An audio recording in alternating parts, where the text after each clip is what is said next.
ஏசாயா புத்தகம் 58வது அதிகாரம் 11வது வசனம்.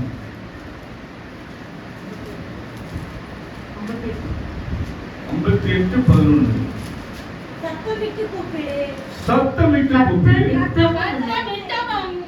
என்னை நடத்தி மகா வறட்சியான காலங்களில் உன் ஆத்துமாவை திருப்தியாக்கி உன் எலும்புகளை நிறமுள்ளதாக்குவார். நீர்ப்பாய்ச்சலான தோட்டத்தை போலவும் வற்றாத நீரத்தை போலவும் இருப்பாய். கர்த்தர் நித்தமும் உன்னை நடத்தி, நித்தமும் ஆண்டுக்குள்ள நடத்தினாரா? உங்களை தினந்தோறும் நடத்தினாரா? வாரம் ஃபுல்லா நடத்தினாரா? மாசம் ஃபுல்லா நடத்தினாரா? வருஷத்து முடிவுல வரும் நடத்தினாரா? தேவன் நித்தமும் உங்களை நடத்தி மகா வறட்சியான காலங்களில், மகா வறட்சியான மகா வறுமையின் காலத்திலே உன் ஆத்துமாவை திருப்தியாக்கி, உங்களுடைய ஆத்மாவை இல்லாத நேரங்களில் உன் ஆத்மாவை திருப்தியாக்கி, உங்களுடைய எலும்புகளை தினமுள்ளதாக்குவார், தினம் பலப்படுத்துவார். நீ நீர்ப்பாய்ச்சலான தோட்டத்தை போலவும், நீர் பாய்ச்சலான வறண்ட தோட்டம் இல்ல, நீர் பாய்ச்சலான தோட்டமா இவங்கள வற்றாத நீரூற்றை போல இருக்கும். வற்றாத நீரூற்றை போல இருப்பாய்.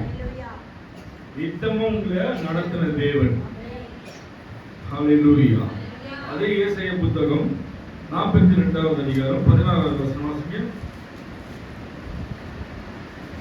சீக்கிரமா வாசிங்க.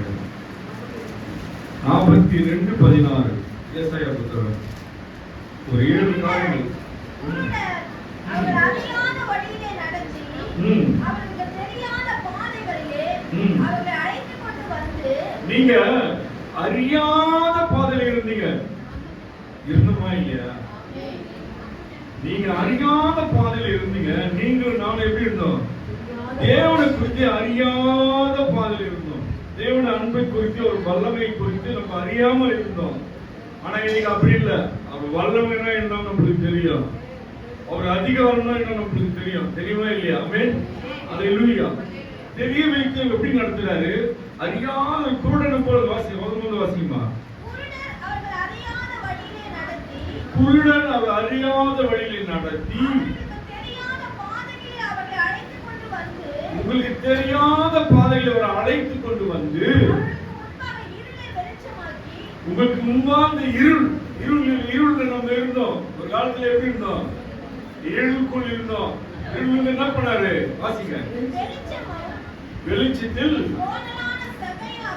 வாழ்க்கை கோணையா இருந்தது, அது செவ்வையாய் மாற்றி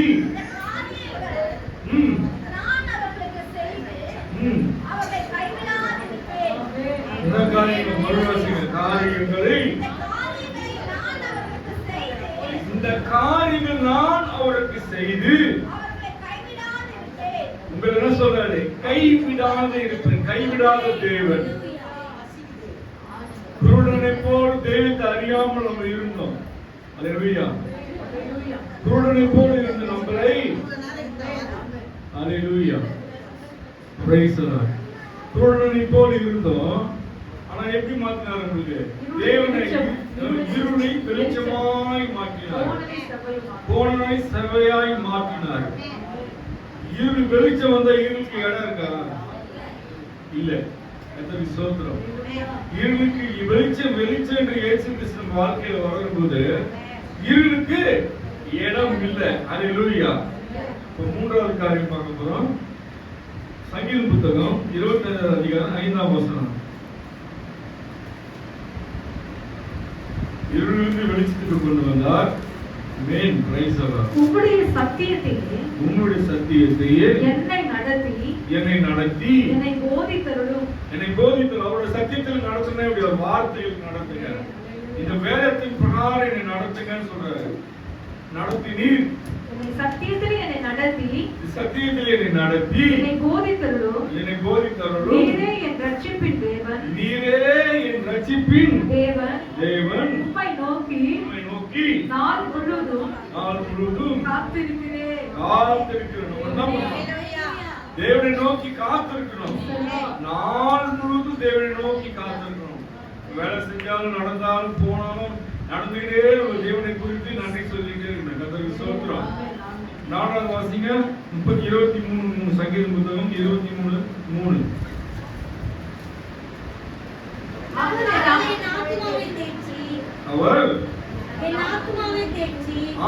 ஆவி தேற்றி தம்முடைய நாமத்தின் நிமித்தம் அவருடைய நாமத்தின் நிமித்தம் என்னை நீதியின் பாதைகளில் நடத்துகிறார். நீதியின் பாதையில் நடத்துகிற தேவன். நம்ம தெய்வம் எப்படி இருக்காரு? இந்த வருஷம் முடிவு வரலும் நீதியில் நடத்துறாரு. ஆமென் சொல்லுங்க. நீதியில் நடத்தலையா? நீதி உள்ள தேவன். நம்ம குலதெய்வம் நம்ம ஆராதிக்கிற தேவன் யாரு? நீதி உள்ள தேவன். நீதியில நடத்துறார். ஹalleluya. praise the Lord. 5வது வாசிங்க. 143வது அதிகாரம் 10வது வசனம். சங்கீத புத்தகம். சீக்கிரமா முடிக்கிறதுக்காக நான் கடகடன்னு வாசிக்கிறேன். 10 கர்த்தாவே வானதை கர்த்தாவே 143:10. உம்முடைய பிரியமானதையோ செய்ய எனக்கு போதித்தருளோ. நீர் என் தேவன். உம்முடைய நல்ல ஆவி என்னை நீ செம்மையான வழிகளில் நடத்துவதாக. நல்ல ஆவி செம்மையான வழியிலே அவருக்கு நடத்துவார். நல்லா தூண்டு அப்படிங்க. மறுபடியும் வாசிக்கிறீங்களா? உமக்கு பிரியமானதை செய்ய உமக்கு பிரியமானது செய்ய எனக்கு போதித்தருளும். எனக்கு போதித்தருளும். நீரே என் தேவன். நீரே என் தேவன். உம்முடைய நல்ல ஆவி உங்களுடைய நல்ல ஆவி என்னை செம்மையான வழியிலே நடத்துவாராக. நம்ம ஆட்படுத்த ஒரு ஆவி இருந்தாலும் நம்ம செம்மையான வழியில போக முடியும். அதுக்கு நமக்கு என்ன உதவி தேவை? பரிசுத்த ஆவியார் உதவி தேவை. அது உதவி இல்லாம, பரிசுத்த ஆவியார் உதவி இல்லாம நம்மளால ஒன்றும் செய்ய முடியாது. அவர்தான் ஞானத்தை போதிக்கிறவர். எதை செய்யணும், எப்படி செய்யணும் சொல்றவர் அவர்தான். அவர்தான் வழிநடத்துவார். அவர் வழிநடத்தல் நம்ம இருந்தா நீதியின் பாதையில் நடப்போம். பரிசுத்த ஆவியானவரா இருந்து நம்மளோட கூட இருந்து நடத்துகிறார். ஆமென். ஆறாம் காரியம் வாசிங்க. சங்கீத புத்தகம் 48:14. ரொம்ப சீக்கிரமா முடியும். டைம் ஆயிடுச்சுன்னா சீக்கிரமா முடிக்கிறேன். 14. ஹalleluya. இந்த தேவன் என்றென்றைக்கும் உள்ள சதா காலங்களிலும் சதா காலமும் என்றென்றைக்கும் நீ ஜீவன் உள்ள நாளெல்லாம் சதா காலமும் தன்னுடைய தேவனை நீங்க மாற்றிக்கிறீங்களா? என்னுடைய தேவன் சொல்ல முடியுமா? யாரெல்லாம் உங்க தேவன் சொல்ல முடியாது. அவருக்கு உங்க இதயத்தில் ஒரு வாசம் செஞ்சாதான் நீங்க சொல்ல முடியும். அவர் என்னுடைய தெய்வம், என்னுடைய தேவன் சதா காலமும் என்ன தேவன் சொல்றீங்க. வாசிங்களா? மரணம் பரியந்தம் நடத்துவார். இந்த பூமியில நீங்க உயிரோடு இருக்க காலமெல்லாம் அந்த நிலையில் வெறும் உங்களை நடத்துவார். அதான் மரணம் பரியந்தம் உங்களை நடத்துவார். ஆமென். அல்லேலூயா. மறுநாசியம் அந்த வசனத்தை எடுத்து வைங்க. இந்த தேவன் என்றென்றைக்கும் உள்ள சதா காலங்களிலும் நம்முடைய தேவன் மரண பரியந்தமும் நம்மை நடத்துவார். உறுதியா சொல்ல முடியுமா? உறுதியா சொல்ல முடியுமா? உற்சாகமா சொல்ல முடியுமா? பலத்தோடு சொல்ல முடியுமா? வல்லமை உணர்ந்து சொல்ல முடியுமா? தேவன் சதா காலம் மரணம் பரியந்தமும் என்னை நடத்துவார் என்று சொல்லுங்க. அது நடுவில் வர காரியம்லாம் நிக்காது, தகர்ந்து போயிடும். பிரச்சனையை பார்த்து நீங்க பயப்படாதீங்க, வேலையை பார்த்து நீங்க பயப்படாதீங்க. இந்த தேவன் நடத்த சதா காலமும் மரணம் பரிந்து நடத்த வல்லவராய் பக்கத்தில் இருக்கிறார், எனக்குள் இருக்கிறார். விசுவாசமா நீங்க அறிக்கிடுங்க. அல்லேலூயா, அல்லேலூயா. பிலிப்பியர் புத்தகம் 1 அதிகாரம் 5ஆம் வசனம் வாசிங்க. நான் முடிக்கிறேன். பிலிப்பியர் புத்தகம் 1 அதிகாரம் 5ஆம் வசனம்.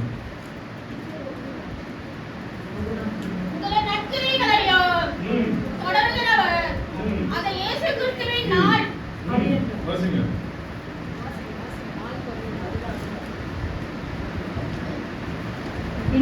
உங்களின் நற்கிரியை தொடங்கினவர். உங்கள் நற்கிரியை தொடங்கினவர் எப்ப தொடங்கினார் சொல்லுங்களேன். நீங்க என்னைக்கு ரட்சிக்கப்பட்டீங்க? தேவனை என்னைக்கு தெரிஞ்சு என்னைக்கு உடன்படிக்கப்பட்டீங்க? அன்னைக்குதான் தொடங்குறாரு. வாசிங்க. தொடங்கினவர் இயேசு கிறிஸ்துவின் நாள் பதியற்று இயேசு கிறிஸ்துவின் நாள் பதியற்று முடிய கடத்தி வருவார் என்று நம்பேன். முடிய கடத்தி வருவார். எல்லா சூழ்நிலையும் உங்களை கடத்தி வருவார். ஒரு இடத்துல தள்ளி விட்டுட்டு ஒரு வீட்டு கை விட்டு போற தேவன் இல்ல. எல்லா சூழ்நிலையும் நடத்தி வர தேவன். உங்களோட இருக்கிற விசுவாசம் வேணும், நம்பிக்கை வேணும். நம்மளை நடத்த ஒரு தகப்பன் உண்டு. நம்ம நடந்த ஒரு தெய்வம் உண்டு. நீங்க அழைக்கணும், கூப்பிடணும். நீங்க மௌனமா இருந்தா நீங்க ஒண்ணும் சாதிக்க முடியாது. நீங்க அவருக்கு வார்த்தைக்கு, அவர் நாமத்துக்கு நீங்க கட்டளையிடணும், கேட்கணும். பிரச்சனையை பார்த்து சோர்ந்து போய் மூலையில உட்காராம, வியாதியை பார்த்து சோர்ந்து போய் மூலையில உட்காராம, அவங்க நாமத்துக்கு, அவர் அதிகாரத்துக்கு, அவர் வல்லமைக்கு நம்ம கட்டளையிடணும். எத்தனை பேர் கட்டளையிடுவீங்க சொல்லுங்க? கட்டளையிடுவீங்க. எந்த நிலையிலும் நம்ம சோர்ந்து போக கூடாது. எதையும் பார்த்து நம்ம பயந்து விடக்கூடாது. நம்மளை நடத்தவும், நம்மளை ஆதரிக்கவும், நம்மளை சுமக்கவும் தேவன் நம்மளுக்கு ஒருவர் இருக்கிறார். ஹல்லேலூயா. அந்த விசுவாசத்தோடு கூட நம்ம கடந்து போவோம். அதற்கு ஸ்தோத்திரம். இந்த 52வது வாரத்திலே இந்த ஆண்டுக்கு இறுதியில வந்திருக்க நம்மளே, இந்த 362ஆம் நாளில வந்திருக்கிற உங்களை என்னை பார்த்து சொல்றாரு, இறுதி வரை நடத்துவார். மரணம் பரியந்து உங்களை நடத்துவார். அதற்கு ஸ்தோத்திரம். அதுக்கு மேல என்ன சொல்றாரு? இந்த கடைசி வருஷத்துல என்ன சொல்றாரு? வாசிமா, பிடிச்சு உங்களின் நற்கிரியை தொடங்கினவர், உங்கள் நற்கிரியை தொடங்கினவர், அது இயேசு கிறிஸ்துவின் நாள் பரியந்தம். இயேசு கிறிஸ்து ஒரு நாள் பரியந்தம். இயேசு கிறிஸ்து எப்ப வருவாரு? இந்த பூமியில ஒருவர் மரித்தவர்களால் எழுப்பி அவரோடு கூட ராஜ்யத்துக்கு போறப்போ அந்த நாள் வரையிலும் உங்களோடு கூட இருப்பாரு. நம்ம ஜீவன் போனாலும் மறுபடியும் வசனம் நிறுத்தி வாசிமா. உங்கள் ரட்சித்து ஞானஸ்நானத்துக்கு ஒப்பு கொடுத்தவர், நம்ம ஒப்பு கொடுத்தீங்களா? அன்றில் இருந்து அது இயேசு கிறிஸ்துவின் நாள் பரியந்தம். இயேசு கிறிஸ்துவின் நாள் பரியந்தம், வருகை நாள். வாசிங்க. முடிவு நடத்தி வருவார் என்று நம்பி. முடிவு நடத்துவார். வருகையின் முடிவு நடத்துவார். பாதியில விலகி ஓடுகிற தேவையில்லை. நல்ல கவனமா கேளுங்க வார்த்தைய. இறுதி முடிவுகளும் நடத்துவார். இறுதி முடிவு எப்போ வரும்? வருகைக்கு நம்ம ஆயத்தமா இருக்கணும். நீளாட்டு நம்மளை பரிசுத்தப்படுத்தி அவர் உகந்த பாத்திரமாய், அவருக்கு பிடிச்ச மாதிரி நம்ம விருப்பங்களெல்லாம் தள்ளி வைத்து விட்டு தேவனுக்கு பிடித்தமான காரியை ஈடுபட்டு நம்ம வாழ்கிற போது அதுக்கான தகுதி கிடைக்கிறோம். நம்ம அதுக்கு ஸ்தோத்திரம். இஷ்டம் போல தாரபரமான வாழ்க்கை கிடையாது. தேவனுக்கு பயந்து தேவன் ஒரு பார்க்கிறார், இந்த பயத்தோடு நம்ம வாழ்கிறப்போ தேவனுக்கு பிரியமான மகளாய் மாறும், பிரியமான மகனாய் மாறும். சரிங்களா? உங்க வீடு இல்ல, சொத்து இல்லை, அதெல்லாம் கவலையே படாதுங்க. ஏசப்பா நம்மளுக்கு இருந்தா தன்னாலே கொடுப்பாரு, ஸ்டெப் ஸ்டெப்பா கொடுப்பாரு. நீங்க சாட்சி கேட்டோம். என் வீட்டுல ஒண்ணுமே கிடையாது, வெறுமையா இருந்தது. எல்லாவற்றையும் நிறைவாய் மாற்றுகிற தேவன். நம்ம தெய்வம் குறைகளை வைத்து நடத்துகிற தேவன் இல்ல. நம்ம உண்மைக்கு ஏற்றா போல நம்மள, நம்ம பக்திக்கு ஏற்றா போல நம்மள நடத்துவார். நம்ம எப்படி இருக்குமோ, எவ்விதமா அளக்கப்படுதோ அவ்விதமாய் அளக்கப்படும். அடிச்சு சொல்றாரு, அளக்கப்படும் என்று சொல்றாரு. கர்த்தருக்கு ஸ்தோத்திரம். ஆண்டவரே உமக்கு நன்றி அப்பா. இந்த நாளிலும் ஆண்டவரே கொண்டு வந்து உன் பிள்ளைகள் ஆண்டவரே நன்றியோடு கூட இந்த ஆண்டு முழுவதும் செய்த நன்மைகளை நினைத்து உன் சமூகத்தில் நின்று ஆண்டவரே சாட்சியத்தை நீங்க கேட்டீங்க ஆண்டவரே. இன்னும் அநேக சாட்சிகள் வாழ்க்கையில, குடும்பத்துல, பிள்ளைகள் வாழ்க்கையில, அந்த வருமானத்துல நீங்க தந்து நடத்துங்க. இன்னும் நீங்க வருகிற ஆண்டிலே, புதிய ஆண்டிலே ஆண்டவரே இன்னும் எடுத்து பயன்படுத்துங்க. அநேகத்துக்கு ஆசீர்வாதமாய் நீங்க மாற்றி நடத்துங்க. திருக்கரங்களை ஒப்பு கொடுக்கிறோம்ப்பா. நமக்கு சோதரம். நன்றி. அன்பு இயேசுவே, நமக்கு